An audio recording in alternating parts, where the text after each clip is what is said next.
Bless mega Bible quiz 2026 episode 30 അതിന്റെ answer revealing വീഡിയോയിലേക്ക് എല്ലാവർക്കും സ്വാഗതം.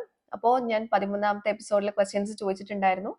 കറക്റ്റ് ആയിട്ട് ഉത്തരം അറിയിച്ചവർക്ക് അഡ്വാൻസ് ആയിട്ട് കൺഗ്രാറ്റുലേഷൻസ് പറയുന്നു. എനിവേ നമുക്ക് ഉത്തരങ്ങൾ ശരിയാണോ എന്നുള്ളത് ചെക്ക് ചെയ്യാം. അപ്പോൾ ആദ്യത്തെ ക്വസ്റ്റ്യൻ ഇതായിരുന്നു: ഉൽപ്പത്തി പുസ്തകത്തിലും പുറപ്പാട് പുസ്തകത്തിലും മാത്രമേ എന്നെ കാണാൻ സാധിക്കൂ. എനിക്ക് 8 അക്ഷരങ്ങളുണ്ട്. എന്റെ പേരിന്റെ 1-4 അക്ഷരങ്ങൾ ചേരുമ്പോൾ ഒരു മിദ്യാന്യ രാജാവിന്റെ പേര്, 3-4 5 അക്ഷരങ്ങൾ ചേരുമ്പോൾ ബൈബിളിലെ ഒരു വ്യക്തിയുടെ പേര് കിട്ടും. ഇത് ഒരു വ്യക്തിയുടെ പേരോ സ്ഥലപ്പേരോ അല്ല. ഏതാണ് ആ 8 അക്ഷരമുള്ള വാക്ക് എന്നുള്ളതായിരുന്നു ക്വസ്റ്റ്യൻ. അതിന്റെ ഉത്തരം സൂതികർമ്മിണികൾ എന്നുള്ളതാണ്. പുറപ്പാട് 1:19 സംഖ്യാപുസ്തകം 31:8 നമുക്കിത് കാണാൻ പറ്റും. മിദ്യാന്യ രാജാവ് എന്ന് പറയുന്നത് സൂറാണ്. ഞാൻ പറഞ്ഞിട്ടുണ്ടായിരുന്നു 1-4 അക്ഷരങ്ങൾ ചേരുമ്പോഴാണ് മിദ്യാന്യ രാജാവിന്റെ പേര് കിട്ടുക എന്ന് പറഞ്ഞിട്ടുണ്ടായിരുന്നു. അത് സൂർ എന്നുള്ളതാണ്. സംഖ്യ 31:8 നമുക്ക് ഈ ഉത്തരം കിട്ടും. അതുപോലെ വ്യക്തി എന്നുള്ളത് കർമ്മിയാണ്. ഉൽപ്പത്തി 46:9, പുറപ്പാട് 6:14, യോശുവ 7:1 എന്നുള്ള പോർഷൻസിലാണ് നമുക്ക് ഈ ആൻസേഴ്സ് കാണാൻ പറ്റുന്നത്.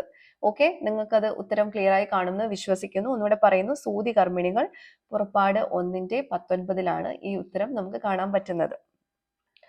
രണ്ടാമത്തെ ക്വസ്റ്റ്യൻ ഇതായിരുന്നു: കുഴിച്ചിട്ടു അല്ലെങ്കിൽ അടക്കം ചെയ്തു എന്നർത്ഥം വരുന്ന ഒരു പദം, അതിന്റെ ഉത്തരം മറവ് ചെയ്തു എന്നുള്ളതാണ്. പുറപ്പാട് 2-ാം അധ്യായം അതിന്റെ 12ാമത്തെ വാക്യത്തിലാണ് നമുക്ക് ഉത്തരം കാണാൻ പറ്റുന്നത്.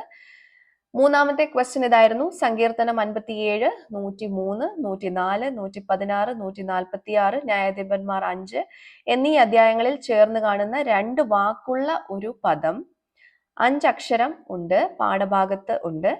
ഏതാണ് ആ വാക്ക് എന്നുള്ളതായിരുന്നു. അതിന്റെ ഉത്തരം എൻ മനമേ എന്നുള്ളതാണ്. ഓക്കെ, ഉൽപ്പത്തി 49:6 നമുക്ക് ഈ ഉത്തരം കാണാൻ പറ്റുന്നത്. അതുപോലെ ന്യായാധിപന്മാർ 5:21 കാണാൻ പറ്റുന്നുണ്ട്. സങ്കീർത്തനം 57:8 കാണാൻ പറ്റുന്നുണ്ട്. 103:1, 104:1, 116:7, അങ്ങനെ സങ്കീർത്തനങ്ങൾ 146:1 അങ്ങനെ ഉള്ള അധ്യായം അല്ലെങ്കിൽ പോർഷൻസിലൊക്കെ നമുക്ക് ഈ വാക്ക് കാണാൻ പറ്റുന്നുണ്ട്. ഓക്കെ, നാലാമത്തെ ചോദ്യം ഇതായിരുന്നു: വയൽ എന്ത്, നല്ല വിത്ത് ആര്, കള ആര്, ശത്രു ആര്, കൊയ്ത്ത് എന്ത് എന്നുള്ളതാണ് ക്വസ്റ്റ്യൻ. അതിന്റെ ഉത്തരം വയൽ എന്നുള്ളത് ലോകം, നല്ല വിത്ത് രാജ്യത്തിന്റെ പുത്രന്മാർ, കള ദുഷ്ടന്റെ പുത്രന്മാർ, ശത്രു പിശാച്, കൊയ്ത്ത് ലോകാവസാനം.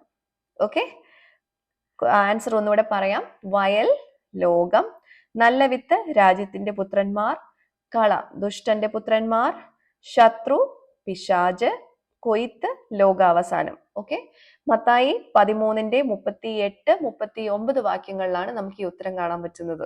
ഓക്കെ, അഞ്ചാമത്തെ ക്വസ്റ്റ്യൻ ഇതായിരുന്നു: വിളവെടുപ്പ് കാലം വരെ വളർന്ന 2 സസ്യങ്ങൾ എന്തൊക്കെയായിരുന്നു എന്നുള്ളതാണ്.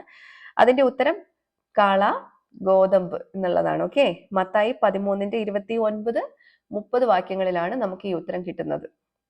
അപ്പോ ഇന്ന് കറക്റ്റ് ആയിട്ട് ഉത്തരം അയച്ചിട്ടുള്ള എല്ലാവർക്കും ഒരിക്കൽ കൂടെ കൺഗ്രാറ്റുലേഷൻസ്.